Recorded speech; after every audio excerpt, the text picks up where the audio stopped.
How to make the most beautiful no-bake cheesecake. This one's for strawberry.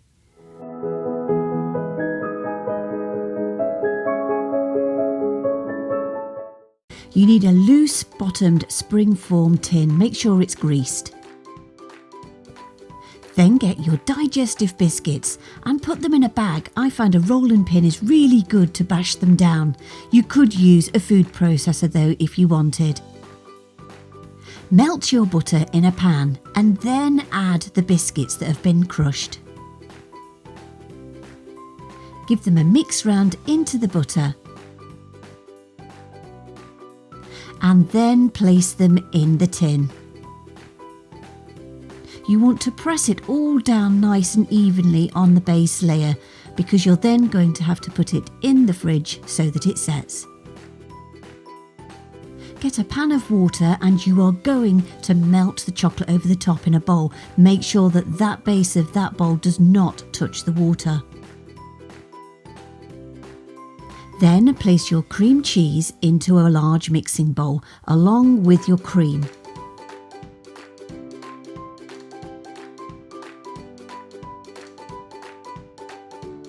Then add your sugar.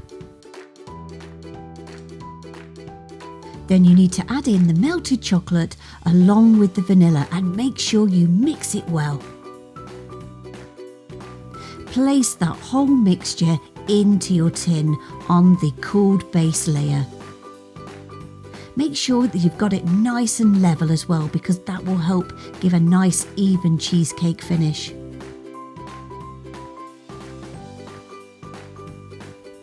To make the strawberry sauce, if it's strawberry that you want to do, you need to add water. Then add in the sugar and let that melt and mix for a little while.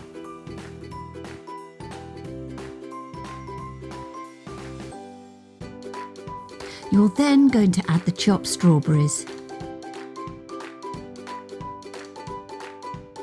Give it a good stir and this is going to take about 20 minutes to pulp down nicely. After about 20 to 30 minutes it will go like a pulpy jam. To check that it is set, you can put it on a really cold plate and that will give you a good indication. Some people like to pour the whole mixture over the cheesecake, but I prefer to lay the strawberries on first.